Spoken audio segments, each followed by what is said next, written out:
Ah, I remember this story clear as day, even though so many years have passed. It's one of those memories that just sticks with you.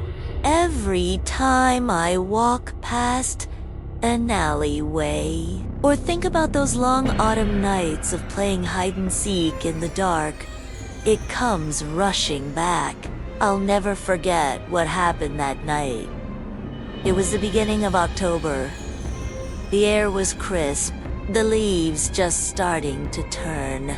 My 3 siblings and I went to visit our mother at her little apartment. There was my sister, Jess, and my 2 brothers, Mike and Mila.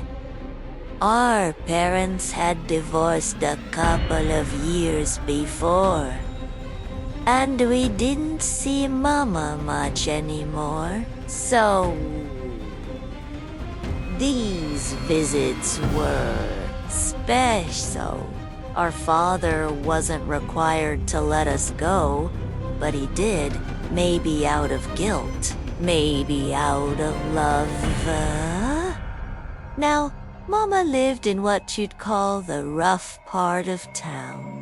The buildings were close together but felt strangely empty, like no one truly lived there. Her apartment sat right beside a long, narrow alleyway that led deeper into the complex.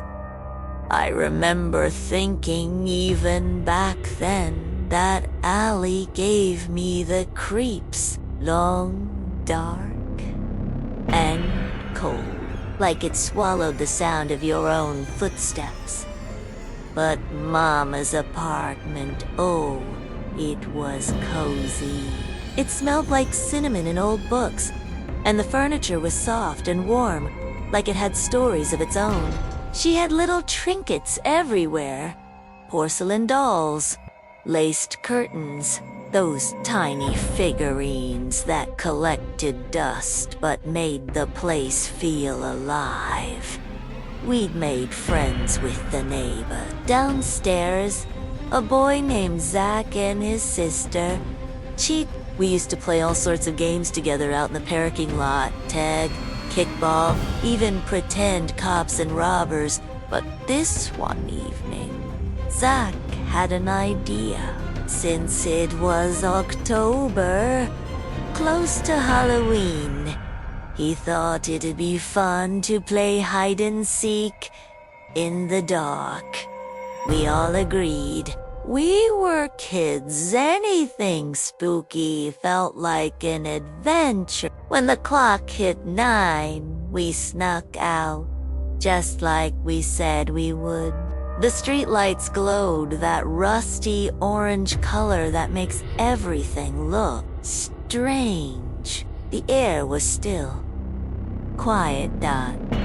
We picked who'd be the seeker with that old rhyme bubblegum. Bubblegum in a dish. Zach lost, so he was it. We all scattered like fireflies. My sister Jess and I ran together. I always stuck with her. Being the oldest, we slipped behind the building, near the big garbage bins at the end of the alley. It was the perfect hiding spot, far enough that we could whisper and giggle without being found too quickly down at first. It was fun. The thrill of hiding, the sound of our hearts thumping. But after a few minutes, it got quiet. Too quiet. No one was calling out. No footsteps. No laughter. Just the hum of the street lamp and the distant sound of a dog barking somewhere. I started to get restless. I whispered. Maybe we hid too good. Jess chuckled softly and said, maybe we should head back. It was getting late anyway. We started to move when I noticed something. At the far end of the alley, someone was standing there. Tall, still, Too still. Dots at first. I thought maybe it was one of the boys playing a trick, but as my eyes adjusted to the light, I realized something was wrong. The person was too tall, their proportions all off. And that hair, it wasn't normal hair. It was puffy, round and afro. A rainbow-colored clown wig that my blood went cold. It was a clown, but it wasn't Halloween yet. They just stood there, motionless, staring right at us. The light above them cast shadows across their face, so I couldn't make out the features, just that awful hair and a faint grin. Jess grabbed my arm, whispered, "Let's go!" We started backing up slowly, never taking our eyes off them. When we finally found Mike and she, we tried to explain what we saw. At first, they laughed, thought we were trying to spook them. But when we peeked back into the alley to show them that clown, it was closer, watching, and then it waved. I'll never forget that wave, slow, taunting, like it knew we were terrified. That's when we saw its face painted completely black, except for the eyes. Just empty, pale eyes, glowing under that orange light. Then Chi-Chi screamed, "There's another one!" she cried. And there was another clown. This one with bright green hair and legs that looked too long, like they were stretched out of a nightmare.